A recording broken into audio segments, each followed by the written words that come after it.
How to read a Magic the Gathering card. I've mentioned that you generally win a game of Magic the Gathering by being the last player who has not lost, and the most common way to lose a game of Magic the Gathering is to reach 0 or fewer life points. In addition to running out of life points, the comprehensive rules of Magic the Gathering stipulates a number of other ways to lose a game of Magic the Gathering. A few examples. Trying to draw a card when you have no cards available in your library will cause a player to lose the game. A player having 10 or more poison counters on them will cause that player to lose the game. And a player can win by having the highest life total when a game is called for time in a tournament. Many formats also have additional rules for when a player might lose, like in Commander, where a player taking 21 or more damage from a single commander will cause them to lose the game. Honestly, when I say running out of life is the most common way to lose a game of Magic the Gathering, I am speaking in the broadest of terms, and mean something along the lines of most normal. Now that I'm thinking about it, I suspect having an opponent concede when they realize they have no chance of winning is the most common way to win. On top of all of the ways to win or lose explicitly defined in the comprehensive rules of Magic the Gathering, many effects have been printed over the years that override and or redefine the base winning and losing conditions. If a game effect says you can't lose, you can sit there with negative life and no cards in your deck waiting for everyone else to lose, or for someone else to alter the game state such that you are no longer protected by this effect. This episode, we are going to read the card Simic Ascendancy. So far, we've discussed a different card type each episode, so, keeping in that vein, today we're going to talk about an enchantment. I also haven't gotten to talk about counters as much as I would have liked to, and today's card makes and cares about counters. On top of that, this card serves to introduce the concept of alternate win conditions, namely, effects that add an additional way to win an in-progress game of Magic the Gathering. Before we get into all of that, let's go over everything we can already know to be true about this card from what we've discussed in previous episodes. This card is named Simic Ascendancy. A little aside here. Sometimes the mechanics of the game Magic the Gathering and the fiction of the Magic the Gathering multiverse bleed together. The Simic Combine is one of the 10 guilds of the megacity plane of Ravnica, and their signature colors are blue and green. There is one or more in-universe faction or grouping name for each 2 or 3 color combination. These names will often show up in the names of cards relating to these factions, though not always matching their entire color identity. Magic the Gathering players will often refer to color combinations or deck strategies focused on a specific color grouping using these names, though it has been my experience that players tend to prefer the oldest name for a given color grouping. The casting cost for the spell this card represents is 1 green mana and 1 blue mana. The total number of mana in this card's casting cost is 2, so the mana value of this card is 2. The colors of this card, and the spell it represents, are green and blue, because those are the colors that appear in the casting cost, and there are no other indicators, like a color symbol beside the type line or the devoid keyword on the card modifying this. The color identity of this card is also green and blue, because those are the only colors appearing on this card, namely, the colored mana symbols in the casting cost and activated ability. This card's type is Enchantment, and it doesn't have any other types. Enchantments are a type of permanent, so, like creatures or artifacts, you cast the spell by paying the casting cost and putting the card onto the stack, and, when the card enters the battlefield, either as a result of the card's spell resolving or by some other game effect, it becomes an enchantment with the same qualities as the card.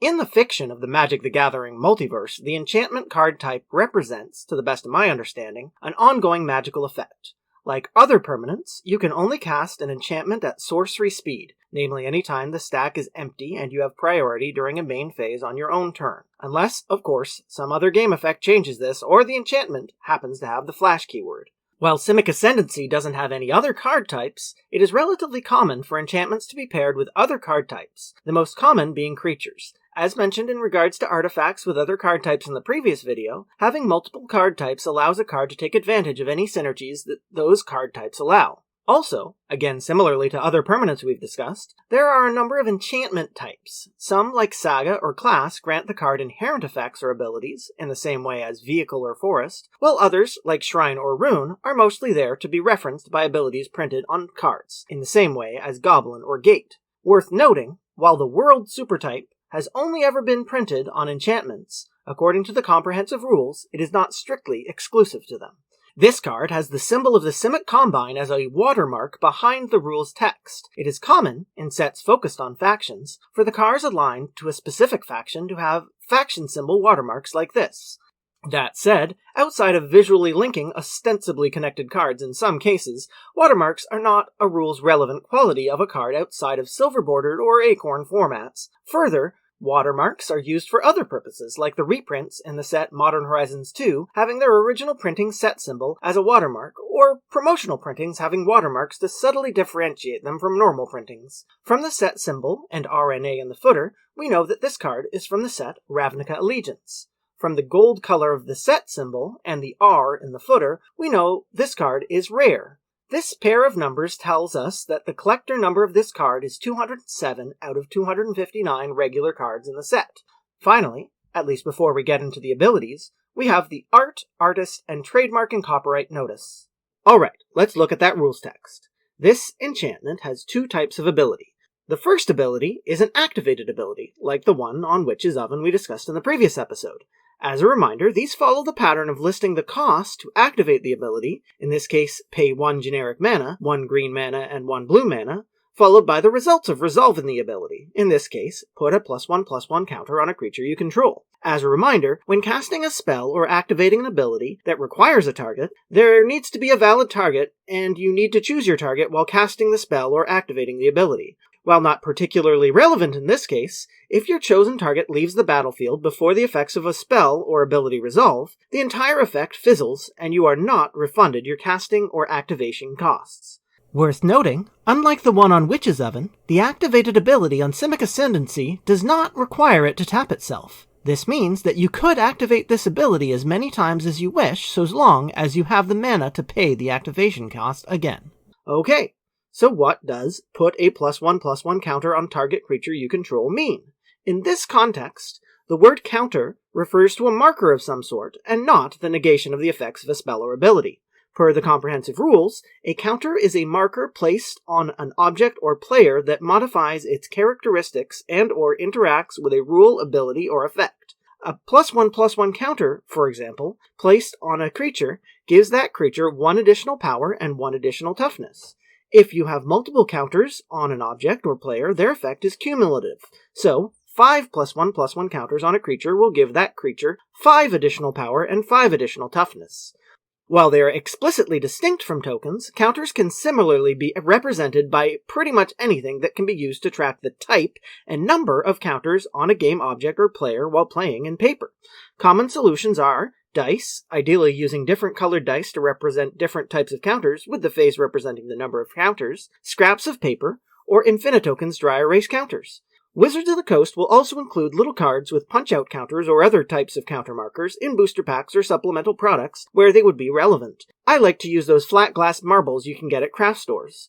Here's your periodic reminder that intuition will only get you so far in the rules of Magic the Gathering. What would you expect to happen if I were to start putting -1/-1 counters on creatures that have +1/+1 counters on them? If you said, they probably cancel each other out. You would be half right, but, specifically, the counters are entirely removed. I mean to say that if you were to have a number of +1/+1 counters on a creature you controlled, and I were to put a number of -1/-1 counters on that same creature, as many counters of each type as whichever has the least number on that object would immediately be removed as a state-based action such that only one type remained.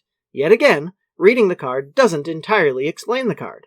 Another thing to note is that counters cease to exist when the object they are on changes zones, so if Simic Ascendancy leaves the battlefield, the counters on it simply go away. Before I get too far into the weeds about counters, let's look at the next two abilities. These are triggered abilities.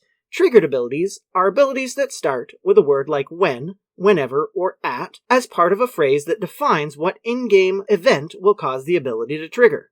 In the same way that the text to the right of the colon in an activated ability tells you what happens when that ability is activated, the part of the triggered ability after the trigger tells you what happens when the ability is triggered. The effect of triggered abilities are generally put onto the stack in the same way that the effects of spells or activated abilities are, and can be responded to by players with priority. Okay, let's look at the first of the triggered abilities on Simic Ascendancy.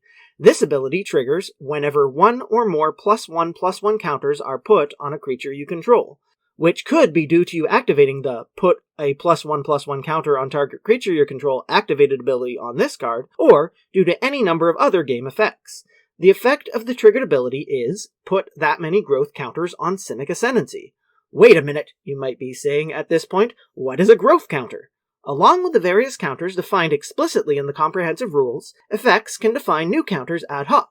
A growth counter exists on this object when this effect puts one there, even though it doesn't inherently do anything. All that matters for this particular ability is to know that if at any time any game effect causes one or more +1/+1 counters to be put on a creature we control for any reason, and Simic Ascendancy is on the battlefield under our control, this ability triggers, and, if it resolves, we also put that many growth counters on Simic Ascendancy. If we happen to activate another ability that puts 3 +1/+1 counters on a creature, like Monstrosity 3, we put 3 growth counters on Simic Ascendancy. If we target 4 creatures we control that have +1/+1 counters on them already with a Proliferate effect, we can put an additional +1/+1 counter on each, and each time we do, we also put a growth counter on Simic Ascendancy. I mean, we might as well also target Simic Ascendancy with the Proliferate effect to also put an additional growth counter on it, but that's the Proliferate effect doing it, not Simic Ascendancy's triggered ability. Worth noting, Simic Ascendancy only looks at the counters being put on creatures you control, so cards that move counters from one permanent onto a creature also trigger its effect. What's particularly interesting to me is that there are a small number of other cards that happen to use growth counters for a variety of purposes, and counters with the same name or description are interchangeable. This means that if you somehow manage to move the growth counters from something like a Malignant Growth or Paradox Zone onto a Simic Ascendancy, perhaps with the help of the Ozolist or Fate Transfer and Starfield of Nyx or Zurer Eternal Schemer, these growth counters count just as much as the growth counters Simic Ascendancy puts on itself, and those added with a Proliferate effect. As I've mentioned a couple of times now, these ad hoc counters don't really do anything on their own. You need another game effect to give them meaning. This brings us to the second triggered ability. Again, we start with a trigger at the beginning of your upkeep, which means that this ability will trigger on most of your turns after the end of the untapped step of the beginning phase. In this case, the trigger has a check, or intervening if clause, before the effects, specifically if Simic Ascendancy has 20 or more growth counters on it. While this ability triggers on each of your upkeeps, the intervening if clause is checked before the effect is put onto the stack. An interesting nuance here is that if the check is true when the effect triggers, but isn't true when it comes time to resolve the ability will be removed from the stack without further effect. At last we come to the effect of this second triggered ability. You win the game. At the beginning of your upkeep, the ability triggers, and if Simic Ascendancy has 20 or more growth counters on it, the effect you win the game is put onto the stack. As long as this ability resolves while the conditional check is true, you win the game. Doesn't matter how many other players are in the game, doesn't matter how many cards are left in your library, doesn't matter if you are almost out of life, game over, you win. Simple as that. I mean, while I mentioned a few things that don't matter, there are definitely a few things that do. I won't get into all of them, but I've already shown you one example of a card near the beginning of this slideshow that would complicate matters. If one of your opponents controls a Platinum Angel when the effects of Simic Ascendancy's third ability resolves, you can't win the game, so you don't. The phrase alternate win conditions doesn't appear in the comprehensive rules as such. It's more a generalized term for ways to win a game of Magic the Gathering without simply reducing all of your opponent's life points to 0 or below. In addition to cards like Simic Ascendancy with a you win the game effect, any method of causing your opponents to lose without reducing their life points to 0 could also be considered an alternate win condition. This could be by using one of the built-in options, like those I mentioned in the opening slides, poison counters, drawing from an empty library, etc., or by causing them to control a you lose the game effect. Having other options to close out a game of Magic the Gathering makes it harder for players to cover all fronts. It means that your opponents can't just win because they have a perfect life total defense.